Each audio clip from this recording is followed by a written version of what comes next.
Kajian rutin Kamis malam, Masjid Al-Falah, Golokan, Sidayu, Gresik. Keutamaan sholat sunnah syuruk dan memakmurkan masjid oleh Mufarrih.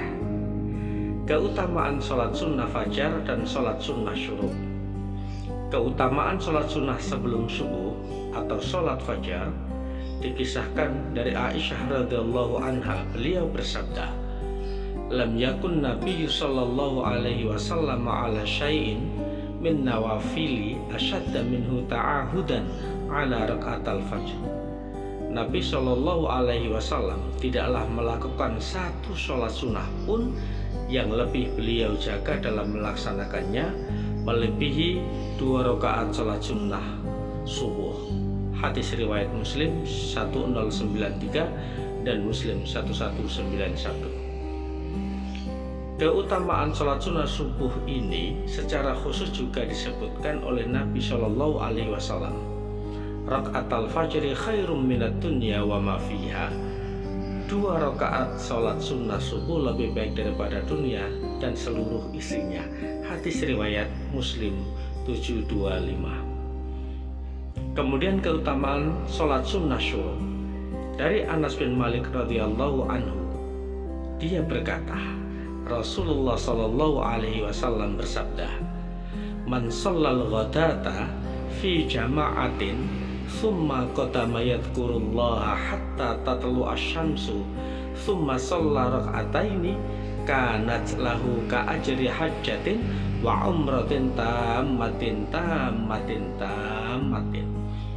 Barang siapa yang sholat subuh berjamaah, kemudian dia duduk, dalam riwayat lain dia menetap di masjid untuk berzikir kepada Allah sampai matahari terbit, kemudian dia sholat 2 rakaat, maka dia akan mendapatkan pahala seperti pahala haji dan umroh sempurna.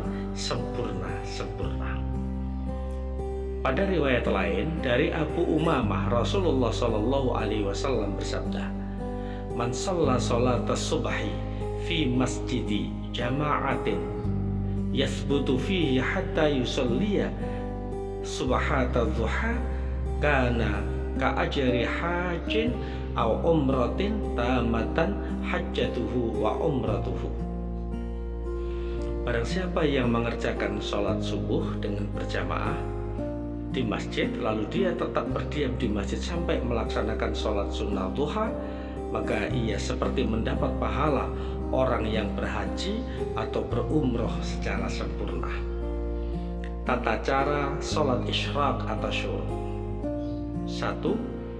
Berdasarkan hadis-hadis yang telah ditemukan, sholat isyraq disyariatkan bagi orang yang melaksanakan sholat jamaah subuh di masjid, lalu ia berdiam untuk berzikir hingga matahari terbit, lalu ia melaksanakan sholat isyraq 2 rakaat.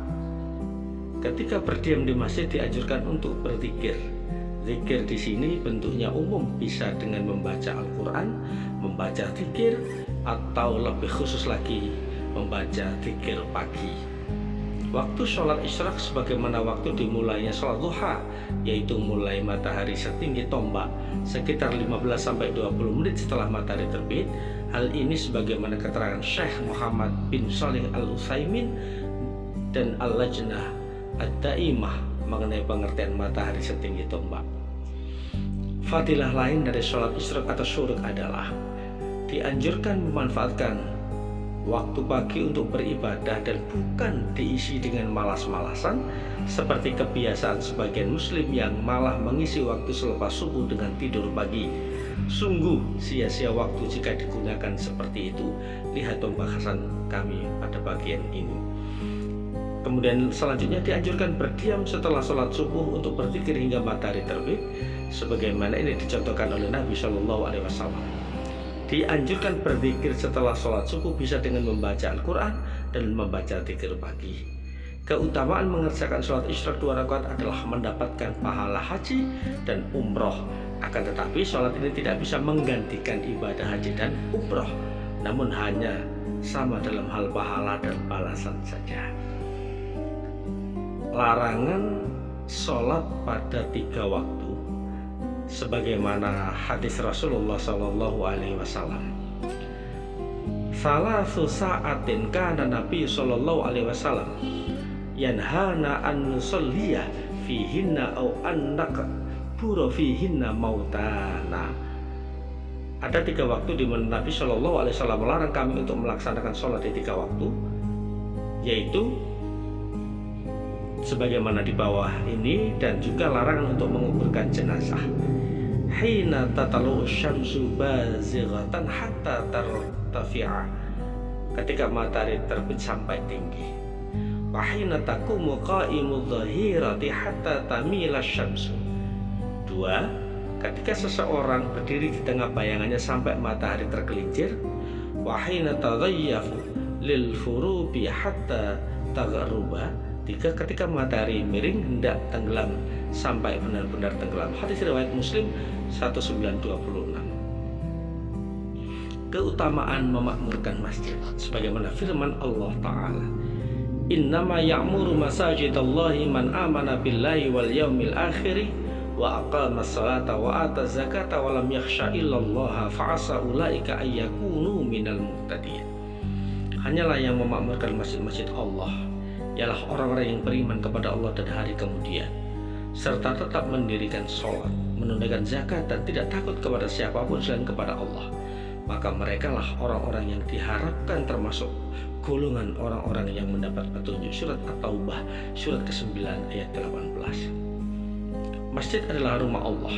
Allah Ta'ala sandingkan dengan dirinya sendiri sebagaimana firman-Nya yang lain, wa man adlamu mimman mana'a masajidallahi ayyadhkara fiha ismuhu wa sa'a fi kharabiha. Dan siapakah yang lebih aniaya daripada orang yang menghalang-halangi menyebut nama Allah dalam masjid-masjidnya dan berusaha untuk merobohkannya. Surat Al-Baqarah surat kedua ayat 114. Ada 2 pengertian memakmurkan masjid Allah Ta'ala.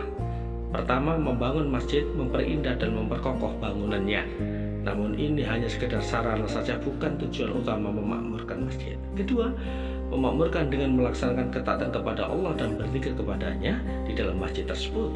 Oleh karena itu di dalam ayat sebelumnya Allah Ta'ala menegaskan, innama ya'muru masajidallahi man amana billahi wal yaumil akhiri wa aqamas salata wa ataz zakah.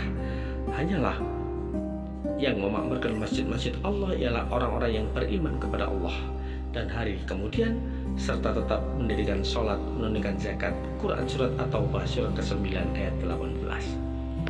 Meskipun demikian, siapa saja yang membangun masjid dengan menginfakkan hartanya untuk meraih ridha Allah Ta'ala, juga diniatkan untuk membantu kaum muslimin dalam menegakkan ibadah kepada Allah, maka hal ini merupakan maksud dan niat yang baik dan terbentuk amal soleh sebagaimana yang disebutkan oleh Rasulullah SAW dalam sebuah hadisnya, man bana lillahi masjidan banallahu lahu mislahu fil jannah. Karena siapa membangun masjid karena Allah Ta'ala, Allah akan membuatkan yang semisal untuknya di surga. Hadis riwayat At-Tirmidzi nomor 318 dan Ibnu Majah nomor 736 sahih. Demikian, terima kasih. Assalamualaikum warahmatullahi wabarakatuh.